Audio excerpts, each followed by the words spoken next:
दुलरुआ दमाद राजा जी, रंगबाज राजा जी, धोखेबाज राजा जी।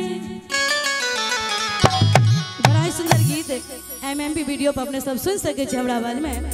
यो सजन हमर धन बात मानो या अपन रहन सहन के सुधारो या।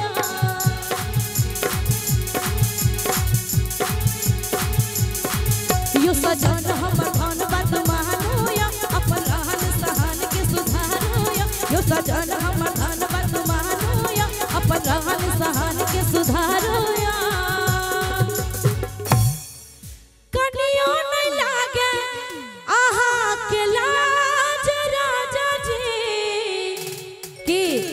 हमरा मम्मी के रे दुलरुआ दमाद राजा जी। ताली नहीं बजे भाई, खाली ताली बजा के। हमरा मम्मी के रे दुलरुआ दमाद राजा जी, रंगबाज राजा जी, धोखेबाज राजा जी। ताली बजा के। हमरा मम्मी के रे दुलरुआ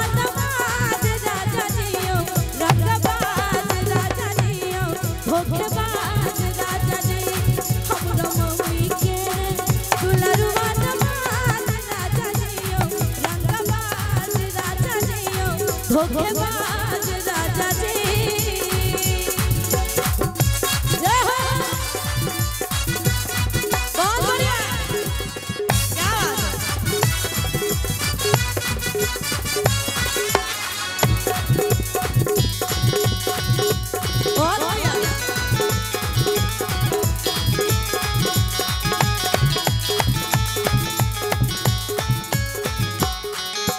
झूठो के प्यार करियो सारा आ कथे न मन सनकावै छी।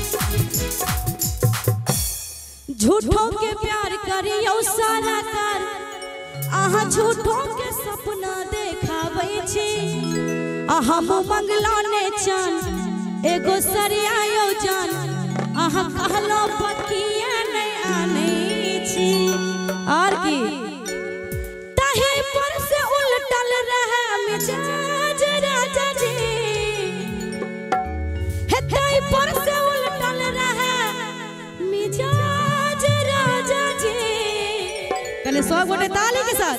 हमरा मम्मी के रे दुलरुआ दमाद राजा जी, रंगबाज राजा जी, धोखेबाज राजा जी। हमरा मम्मी के रे दुलरुआ दमाद राजा जी, रंगबाज राजा जी, धोखेबाज राजा जी।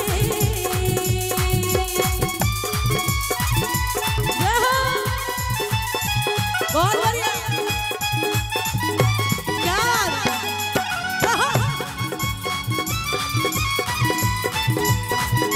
बहुत बढ़िया।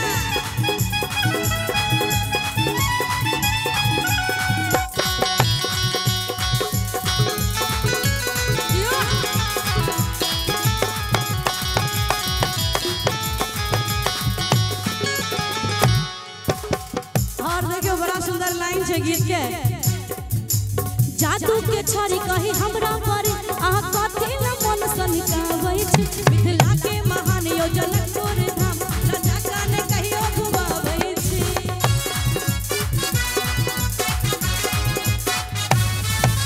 जादू के छड़ी कही हमरा पर आहा कथी न मन सनकावै छी। मिथिला के महान योजना तोरे धाम राजा काने कहियो घुमावै छी।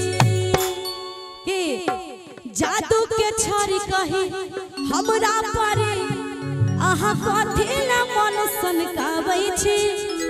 मिथिला के महान योजनकपुर धाम लजा काने कहियो घुमावै छी।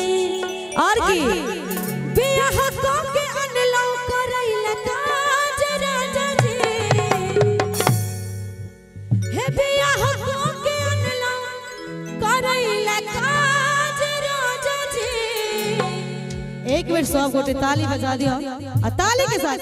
हमरा मम्मी के रे दुलरुआ दमाद राजा जियो रंगबाज राजा जियो धोखेबाज